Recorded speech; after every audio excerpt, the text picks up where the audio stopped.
Selamat datang di channel Penerus Pejuang, sebuah channel untuk mengartikulasikan pemikiran dan sikap yang merdeka, yang dilandasi oleh nilai-nilai demokrasi, keadilan, dan keterbukaan yang bertanggung jawab. Apa yang selama ini bisa kita tangkap dari trio RRT, Roy Rismond Tiva, yang selama ini mengklaim dirinya sebagai para meneliti khusus ijazah Jokowi, adalah mereka seolah-olah sebagai pemilik kebenaran.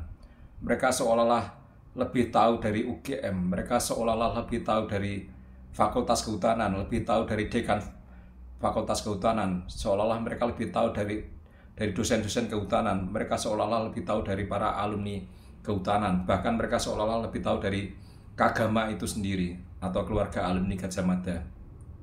Ini bisa kita lihat dari omongan-omongan mereka, klaim-klaim mereka yang bertebaran di media sosial, bahwa mereka sesungguhnya adalah alumni biasa. Kalau mau disebut sebagai alumni, toh kita juga pada hakikatnya belum pernah mengetahui verifikasi mereka sebagai alumni UGM, kecuali mereka selalu mengklaim dirinya sebagai alumni asli UGM seperti itu. Berbeda dengan Jokowi sudah beberapa kali diverifikasi baik oleh UGM itu sendiri, oleh dekan Fakultas Kehutanan, oleh rekan-rekan Fakultas Kehutanan Angkatan 1980 dan lain-lain. Sedangkan mereka bertiga sama sekali sampai detik ini belum pernah ada yang verifikasi. Artinya ya kita anggap saja sebagai alumni dalam tanda kutip.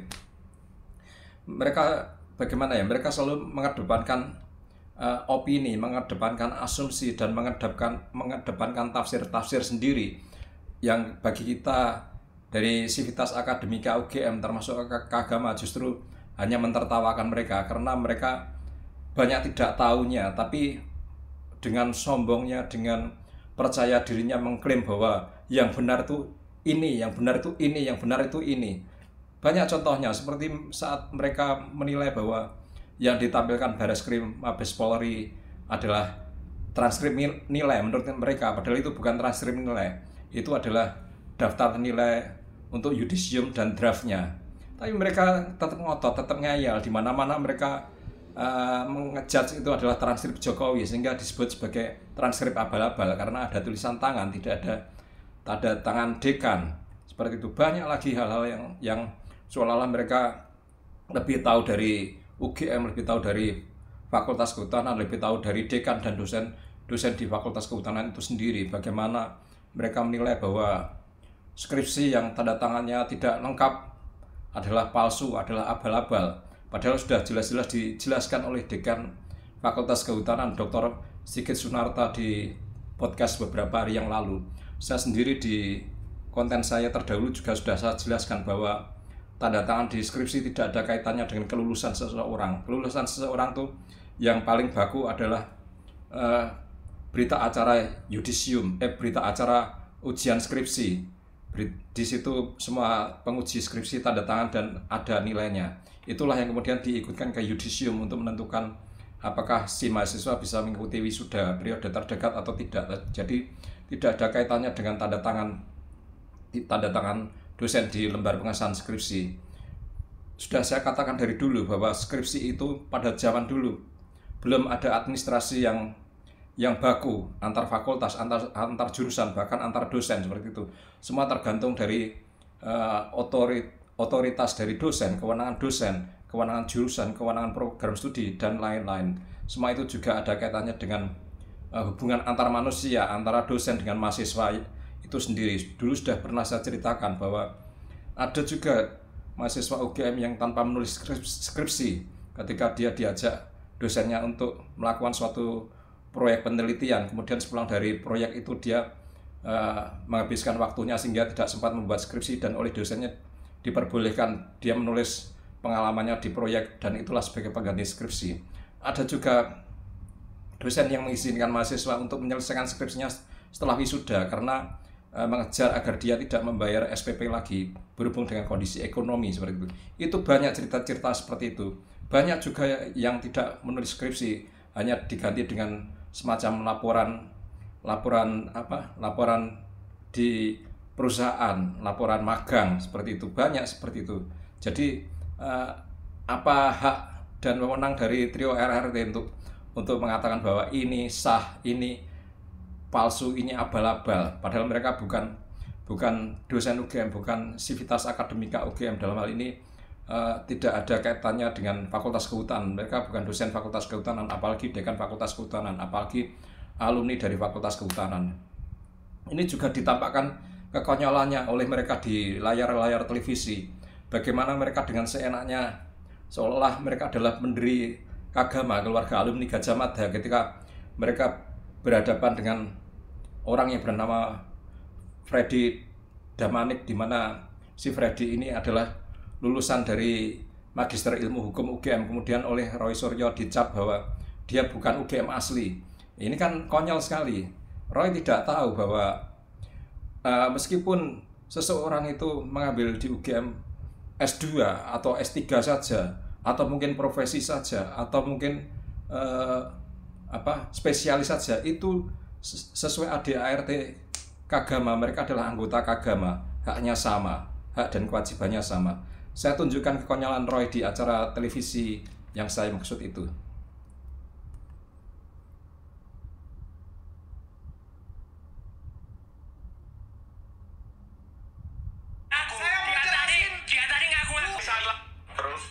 Akademik yang tidak. Betapa konyol ya, konyol berkelindan dengan kebodohan. Apa yang disampaikan Roy itu tidak benar sama sekali ya. Meskipun Freddy Damanik itu mengambil S2 UGM, bukan berarti dia bukan Kagama, bukan berarti dia tidak bisa mengklaim bahwa dia orang UGM, seperti itu. Ini kesalahan fatal bagi Roy. Roy seolah-olah sebagai pendiri Kagama, pendiri keluarga alumni Gajah Mada yang berhak menentukan siapa yang layak menyandang sebagai alumni UGM, seperti itu. Ini kan konyol sekali. Padahal dia sama sekali bukan pengurus UGM. Saya pengurus UGM lumayan tahu aturan-aturan tentang keanggotaan di Kagama.